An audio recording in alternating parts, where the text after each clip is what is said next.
আসসালামু আলাইকুম প্রিয় সাংবাদিক বন্ধুগণ।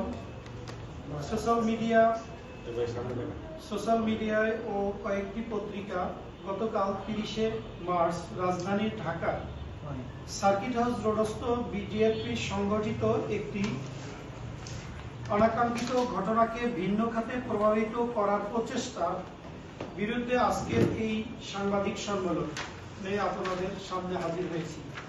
আশা করি বিষয়টি আপনাদের মাধ্যমে দেশবাসীকে প্রকৃত ঘটনা অবগত ও বিভ্রান্তি লাঘবে সহায়ক হবে।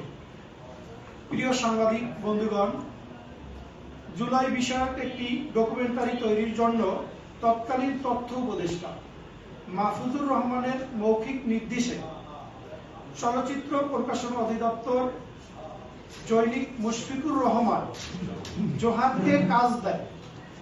যদিও এই কার্যাদেশ আমার আপন রক্তের বড় ভাই তার নামে ডিএফপি কর্মরত ক্যামেরাম্যান মশিউর রহমানের নামে, সেই সুবাদে এর যাবতীয় দায়ভার তার উপরই বর্তায়।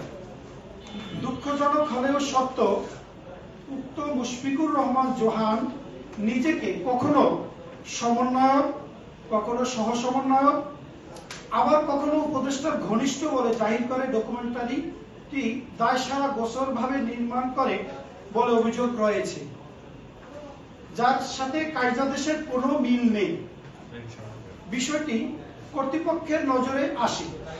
ইতিমধ্যে তিনি বিলের অধিকাংশ টাকা নিয়ে নিয়েছেন, কিন্তু এই সম্পর্কিত ভিডিও ডকুমেন্টারি বিলের সাথে যথাযথভাবে সরবরাহ করেননি, যা সংরক্ষণ করাটা কার্যাদেশ প্রাপ্ত ব্যক্তি বা প্রতিষ্ঠানের জন্য বাধ্যতামূলক। জানিয়ে মহাপরিচালকের নেতৃত্বে কয়েক দফা মিটিং হয়েছে। গতকালও তার সাথে এই ব্যাপারে মহাপরিচালক মিটিং ছিল, কিন্তু সরকারি কাজে ডিজি ব্যস্ত থাকায় উক্ত মিটিংটি আয়োজনের ক্ষেত্রে কিছুটা বিলম্ব করেন, যা মেনে নিতে জুলাই বিষয়ক উক্ত ডকুমেন্টারি নির্মাণকারী মুশফিকুর রহমান জোহান অস্বীকৃতি জানান।